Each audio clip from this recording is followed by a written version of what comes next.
Hello, everyone. It's Monday, July 18th. I'm Karen Connolly with the Scituate Select Board, and this is our weekly news update. Jim Boudreau is off this week, well-deserved time off. And so I'll give the COVID numbers, and then I'm being joined by Kevin Cafferty, our DPW director, who will talk about some of the water issues in town. And after that, I'll give you a brief update of some of the nice things that are going on this week in the middle of the summer. So in terms of the COVID update, the state positivity rate this week was 7.87, which is the same as last week. The county number was 6.89%, which is up from last week. Last week's number was 5.48%. And Scituate is at 7.98%, up from last week, which was 6.99%. So as you can see, we're still, reporting positivity in both state, county, and town. And we would remind everyone that apparently the new variant, B5 or something, is extremely contagious. So be careful when you're in crowds, especially indoors. The number of ICU beds that are occupied is 46, which I think is kind of similar from last week. And there are 12 patients across the state who are intubated. So that's the MAVEN data. And now I'd like to introduce Kevin Cafferty, our DPW director. He is going to give us a brief description of our water issues. And I would ask people to please check out the water treatment plant update that was done on July 13th last week. And it's available on Scituate Community TV YouTube for you to view. And it's also available on the town website. And without further ado, here's Kevin Cafferty. Kevin? Thank you, Karen. In our update for the water, our reservoir is at minus 22 inches. Tack Factory Pond is minus 2.25 inches. Rainfall in the past 7 days has been 0.28 inches, which is measured at the treatment plant. The state has us currently in a level 2 significant drought status. The demand for the past 7 days, our wells have been pumping out 7,682,000 gallons. The treatment plant has put out over 5 million gallons. Our total water usage has been 12.7 million gallons, which brings us to an average of 1.821 gallons per day. That's an increase of almost 200,000 gallons from where we were last week, and we are in a water ban. As we go on, our wells are slowly declining in productivity because the ground level is dropping. And as they do that, the zone of influence for the wells have less and less groundwater to take up. So this happens every year, but it happens more in drought situations. So what we do know is we do have some brown water coming out of the treatment plant that is not able to be treated. We can't get the manganese out with the treatment plant that we have.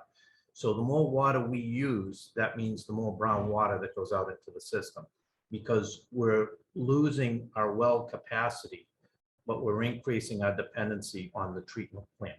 So that's causing us more problems in our system. We also have more problems as the reservoir increases in temperature. As it gets warmer, just like the ocean, it stirs up everything that's on the bottom, and that becomes problematic with the brown water. So we are in a water ban. The water ban started June 29th. Handheld hoses only before 9 a.m. and after 5 p.m. So we ask people to respect that. If you do see people using irrigation systems or watering, please give us a call. Call the water department, call the DPW. We would like to speak to people first and explain the situation. There is also a system where people can be fined, but we would rather use education first than be the water police and out letting everybody know and just issuing tickets, because it's more important for everybody. And that water is helping cause the brown water. So if we can beat the causes to that, we'll all have a better water system. And that's the need for the new plant, so that we can set something up that we can treat for the manganese and have the best product available. On another note, Selco is one of the construction contractors. They're working on Old Driftway this week. They'll be doing services on Greenfield Lane, Pine Brook, and Westgate. That work will continue on. Other than that, the biggest thing that we have is we've been helping get ready for the carnival with the traffic safety, getting that all set up, which I hope everybody gets out and enjoys. And we're still looking at paving within the next 2 weeks starting up. We're kind of at the mercy of the paver. There's one paver that does the entire South Shore. So we get in the queue back about a year ago, and we're just waiting. It's weather dependent, and we hope to have some of these roads taken care of in the near future. Thank you. All right, very good. Kevin, I'd just like to ask your opinion about this. If people do see irrigation systems being used, they shouldn't approach the homeowner unless they know the homeowner, because we don't want people to get into disputes with people they don't know. So I'm going to suggest that they call the water department, that they not try to confront someone. I know it disturbs people, but we just as soon have the water department handle it, right? No, and that's an excellent point, Karen. And you know, unfortunately, I don't have a lot of extra people that are out looking for people watering. They're doing their jobs, they're repairing leaks, they're working in the treatment plant, they're addressing well issues. So we do watch for it and we try to be careful with it, but I even watch our guys going out to get with people, because people get very upset about it, and they believe in, you know, that they have a right to do their lawns, which under normal circumstances, yes, but when we are in water issues, you know, we hope people respect the reasons why we're requesting that. We'd rather go with education. We're not, you know, we're not here to, you know, be the police, the water police, as I said before, but if need be, we'll reach out to the police and have them deliver a ticket. It's not something we want, as I said, but it's something that if we have to, we will. Right. So to everyone out there, please conserve water. Even if you're not irrigating a lawn, just, you know, try to save as much water as you can. Speaking of the carnival, I just like to let people know the carnival starts tomorrow, July 19th at Cole Parkway in the harbor. It starts every night at 7 and it runs Tuesday through Saturday. There will be fireworks, weather permitting, on Friday and Saturday nights. I don't have the exact time, but I think if you go on the Knights of Columbus website, maybe they can tell you what it is. And this is the Knights major fundraiser, and it helps support charitable activities in town.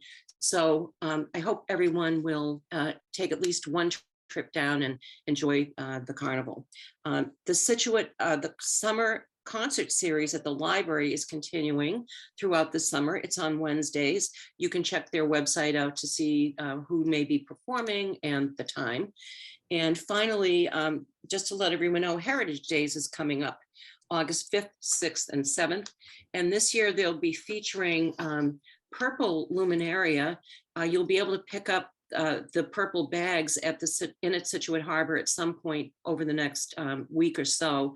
And that is in celebration of Purple Heart Day. Scituate is now a Purple Heart community, so we will be honoring the Purple Heart recipients from our town. And that's it for today, and I hope everyone has a great week.